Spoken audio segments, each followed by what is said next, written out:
বেশ লম্বা সময় ধরে বন্ধ থাকায় এসিতে দেখা দিতে পারে নানা ত্রুটি, যেমন ফিল্টারে ধুলা জমে, ঠিকঠাকভাবে বাতাস বের হতে পারে না।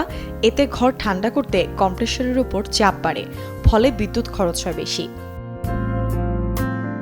এছাড়া নিয়মিত সার্ভিসিং করালে এসির ঘর ঠান্ডা করার ক্ষমতা ঠিক থাকে। দীর্ঘদিন এসি অব্যবহৃত থাকলে ইনডোর ইউনিটে পোকামাকড় বাসা বাঁধতে পারে। এই অবস্থায় সার্ভিসিং ছাড়া এসি চালু করলে সার্কিট পুড়ে বড় ধরনের দুর্ঘটনা ঘটতে পারে। এছাড়াও ভেতরে মরে থাকা পোকামাকড়ের কারণে ঘরে দুর্গন্ধও ছড়াতে পারে। বন্ধ থাকার পর এসি চালু করার আগে বেশ কিছু বিষয় পরীক্ষা করা জরুরি, যেমন বৈদ্যুতিক সকেট, ইনডোর ইউনিটের পিসিবি এবং জ্যাকের সংযোগ এবং আর্থিং ঠিক আছে কিনা। এর ফলে ঝুঁকিপূর্ণ দুর্ঘটনা এড়ানো যায়। নগদ নিয়ে এলো হার না মানা হার অফার। সর্বনিম্ন 10,000 টাকা রেমিটেন্স নগদে পাঠালে থাকছে স্বর্ণের হার জেতার সুযোগ।